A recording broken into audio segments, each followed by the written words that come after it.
The morning mist had barely lifted from the streets of Norwich when Charlotte Avery found the envelope resting on her doorstep. The parchment was old, the handwriting neat and deliberate, addressed simply to Miss Charlotte Avery, bellmaker. She turned it over twice before noticing the wax seal, an emblem of a church spire surrounded by coiled vines. Inside, a single sheet of paper bore a message written in elegant, looping strokes. You are hereby requested to attend to the matter of the bells at St. Aldwyn's Church, Windmere Hollow. The estate of Sister Miriam Fairlow has named you sole inheritor of her workshop and holdings therein. Charlotte frowned. She had never heard of any Sister Miriam Fairlow, nor had she ever been to Windmere Hollow. Yet something in the letter stirred her curiosity.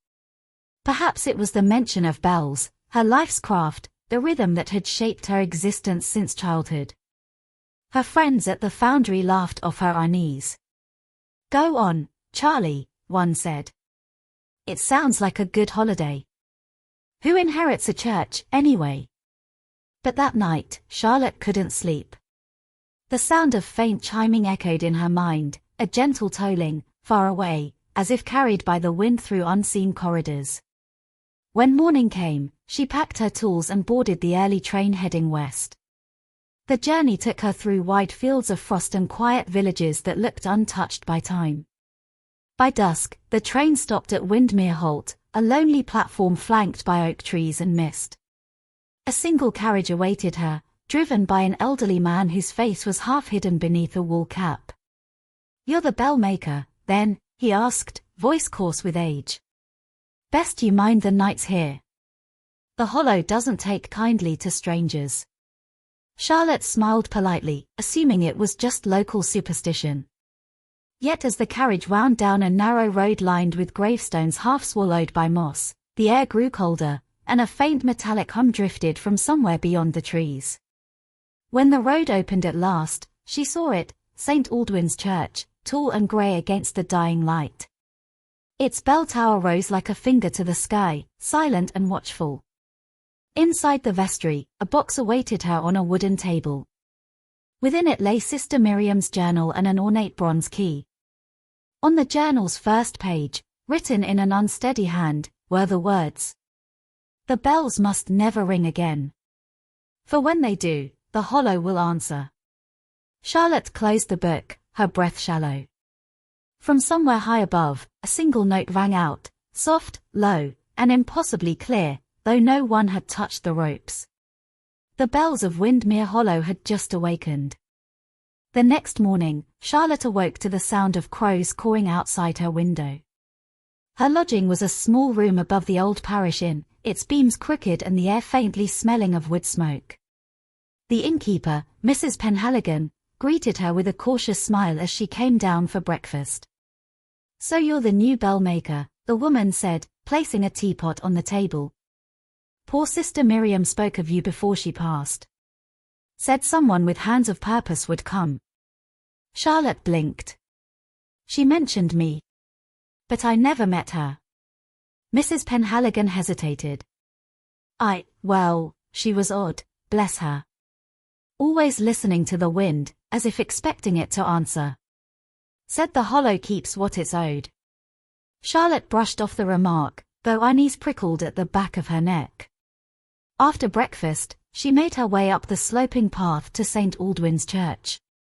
The morning fog had thickened into a silvery wall, and the fields around were hushed, as though the world were holding its breath. Inside the church, the air was cold and stale.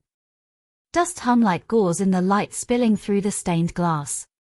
The great bells loomed above in shadow, silent but somehow alive. She climbed the spiral stair to the bell tower, her hand trailing along the rough stone. Halfway up, she stopped. There was a faint hum, so low it could have been imagined. But when she reached the top, she saw something impossible. The ropes were swaying gently, though no breeze entered the tower. The largest bell, a massive bronze piece engraved with Latin words she couldn't read, vibrated faintly, emitting a deep, throbbing resonance that pulsed through the floor. Charlotte whispered, "You shouldn't be moving." At her words, the sound stopped. The silence that followed was thick and heavy. Then she noticed a second detail. Carved along the inner rim of the bell were the words, Fiat Vox. Charlotte Avery. Her name. She staggered back, heart hammering. The inscription looked old, decades, perhaps centuries, yet her name was unmistakably there, etched in the same patina as the rest. A shadow flickered at the base of the tower. Turning sharply, she caught sight of a man standing below, cloaked and still. His face was obscured by the dim light, but his voice was calm when he spoke. "You've heard them, haven't you?" Charlotte froze. "Who are you?" He stepped forward slightly, the fog seeping in through the cracks behind him. "Someone who's been waiting for the bells to wake." Then, just as she opened her mouth to reply, the man vanished into the mist, leaving behind only the faint echo of a single bell tolling far away. Charlotte descended the stairs at once, her hands trembling. Outside, the sky had darkened though it was only mid-afternoon. From across the valley, she saw the villagers standing motionless at their doors, their faces pale, listening. Because in the distance, rolling through the fog, came the second toll of the bells. And this time, it was louder. That evening, the village of Windmere Hollow felt as though it were holding its breath. The fog thickened until even the outlines of the cottages blurred into grey. Charlotte sat by the inn's window, staring toward the dim silhouette of St. Aldwyn's tower. The bells had rung twice now, without any mortal hand to guide them.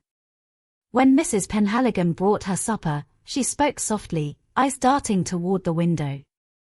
"They say the bells call for the one who inherits their maker's guilt." Charlotte frowned. "Their maker's guilt?" The woman whispered. "The man who cast those bells, Jonas Fairlow. Sister Miriam's ancestor. They say he melted the metal with blood mixed in the bronze, a sacrifice for perfect tone. When the tower fell that winter, the souls he bound were never set free." Charlotte's spoon halted mid-air. The surname, Fairlow, matched the one in the letter.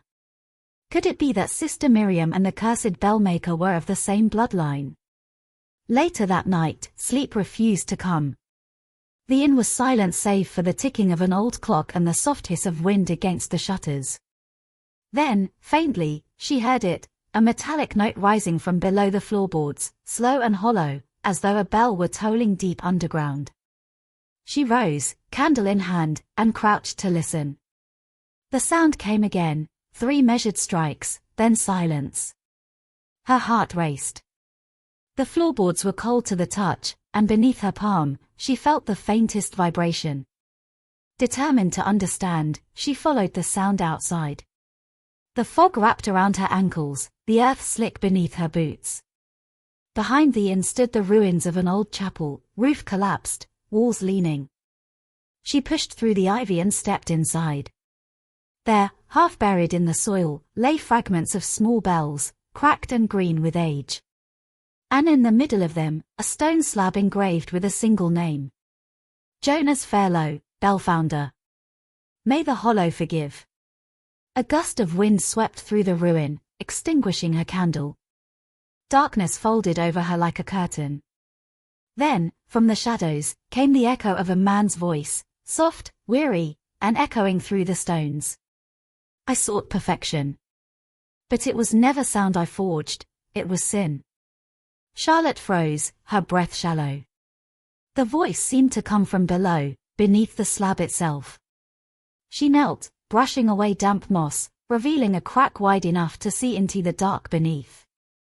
Something shimmered faintly there, a reflection, as if of molten metal still burning after centuries.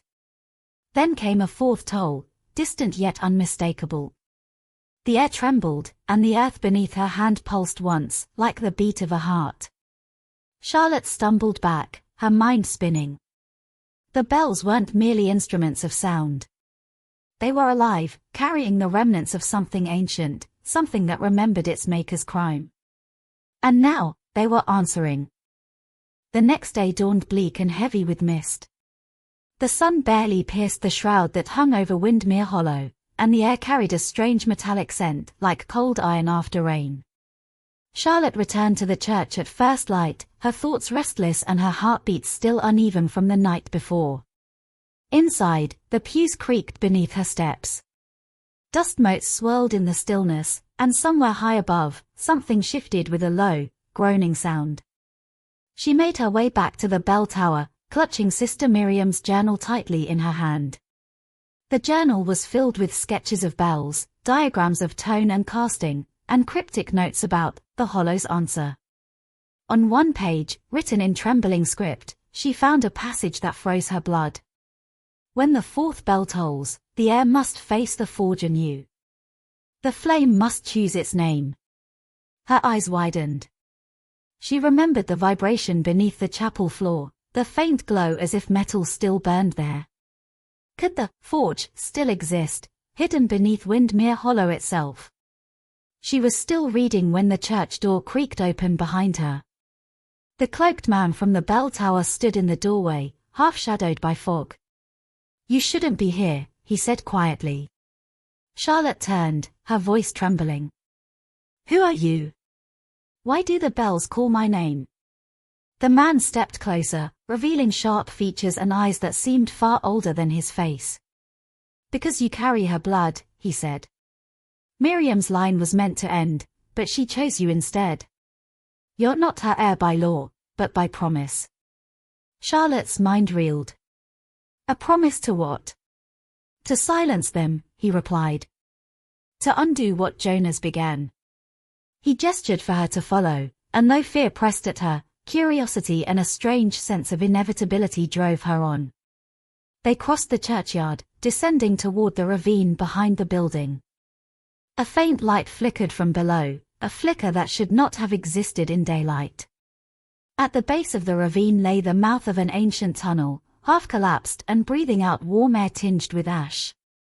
Inside, the walls glimmered faintly, lined with veins of molten bronze that pulsed like embers. "This is where the bells were born," the man said. "The forge of Fairlow." Charlotte stepped forward, mesmerized. The heat licked her face, yet she could not look away. On the far wall, among the soot and slag, hung a single plaque blackened with age. She wiped the soot with her sleeve and saw words etched deep into the metal. "The fifth bell will bear the name of the one who redeems the sound." Before she could speak, the tunnel trembled. A faint ringing rose from the earth, slow, rhythmic, like a heartbeat. The veins of bronze glowed brighter, and one by one, symbols carved into the wall began to shimmer. Her name, Charlotte Avery, appeared among them, burning faintly in the metal. She stumbled back, shaking her head. "No, this can't be." But the man only looked at her with sorrow. "It has already begun," he said. "The hollow has chosen." From deep within the tunnel came the fifth toll, louder than before. Dust rained from the ceiling, and for an instant, Charlotte thought she saw shapes moving in the molten glow, faces, whispering through the heat. And somewhere beyond them, something vast and unseen stirred, answering the call of the bells once more. The storm raged over Windmere Hollow, lashing against the chapel windows like an angry sea. Charlotte sat near the hearth, her hands trembling as she studied the ancient sketches she had found. Each drawing showed the same bell tower, but one detail unsettled her, the name Charlotte Avery etched beneath the final sketch, as though signed by the maker herself. Her mind spun. How could her name appear in a document that had been sealed 2 centuries ago? The wind howled through the cracks of the cottage, and in its cry, she thought she heard the faint toll of a bell, soft, sorrowful, calling her name. She rose abruptly and peered through the rain-smeared window. The outline of St. Aldwyn's church loomed in the distance, the tower half hidden by the storm. Lightning flared, and for a brief moment, she saw a figure standing by the door of the chapel. Cloaked, motionless, watching her. Heart pounding, Charlotte grabbed her lantern and stepped outside. The muddy path glistened beneath the rain as she trudged toward the church. Each flash of lightning illuminated the desolate landscape, the trees bending low, the graveyard stones glistening like bone. When she reached the door, she found it slightly ajar. She hesitated, then pushed it open. The hinges moaned in protest. Inside, the scent of cold metal and damp stone filled the air. The great bell rope swayed faintly, though there was no wind inside the tower. "Who's there?" she called out, her voice quivering. No answer. Only the sound of dripping water and the distant echo of thunder. Then came the whisper. It slithered through the darkness like breath over glass, soft, broken, and near her ear. "You forged me once, you must forge me again." Charlotte froze. The voice was neither entirely male nor female, but old, terribly old, and filled with anguish. The air grew heavy, the lantern flickered, and in the wavering light, she saw the bell rope move again, as though gripped by unseen hands. She stumbled backward, the lantern crashing to the floor. Darkness engulfed her, but the whisper did not cease. It rose into a low chant, echoing through the nave. Her trembling hand found the door, and she burst into the storm, gasping for breath. The wind carried the bell's mournful tone over the valley, once, twice, thrice. When the sound faded, silence followed. But Charlotte knew what it meant. Someone in Windmere Hollow had just taken their final breath. The following morning dawned grey and cold. Mist clung to the meadows of Windmere Hollow, and the world seemed to hold its breath after the storm. Charlotte sat at the small wooden table in her cottage, staring at the bell sketches spread before her.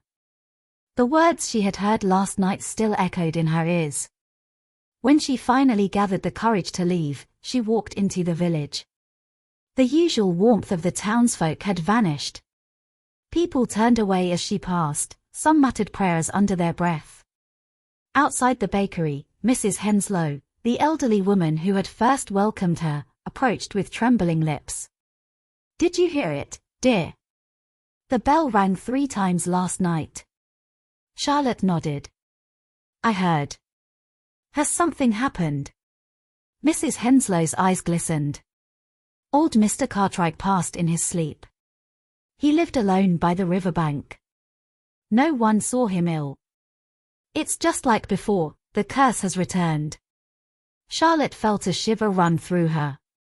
The whisper, the moving rope, the toll, everything pointed back to her.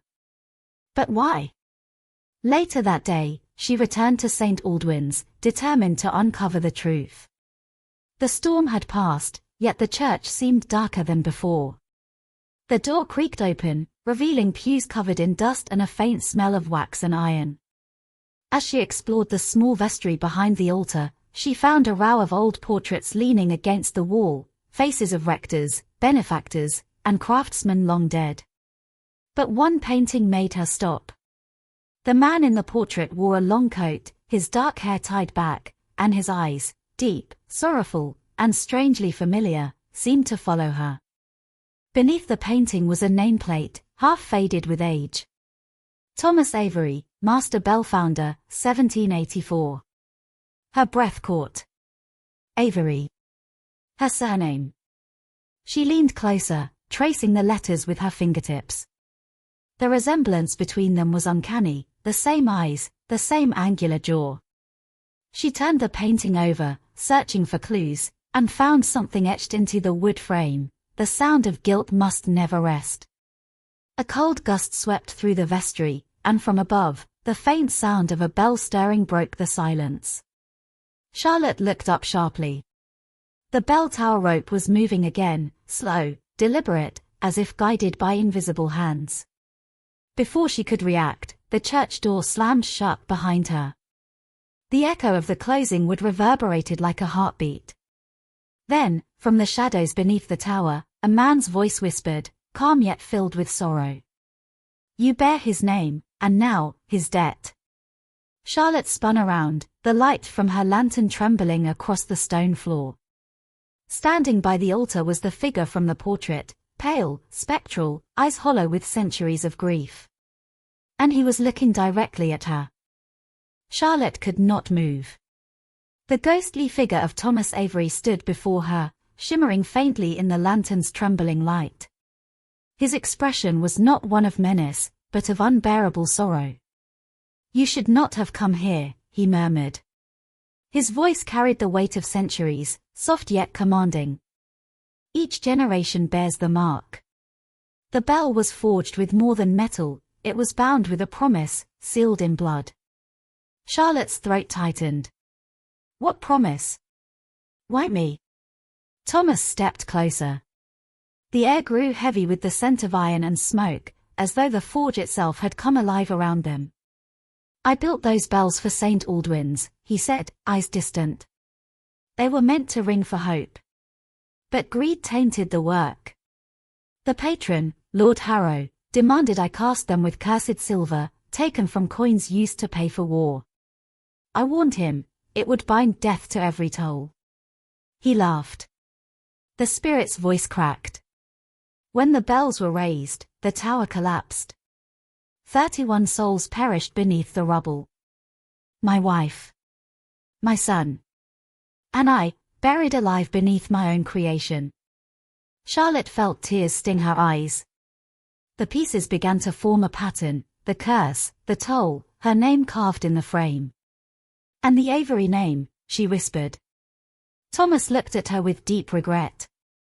Your bloodline carried my guilt. Each generation called back to Windmere Hollow, each mark to answer for my sin. He raised a translucent hand, pointing towards the belfry above. The bells must ring once more, this time, with truth. Only one of our blood can end it. But every toll demands a life.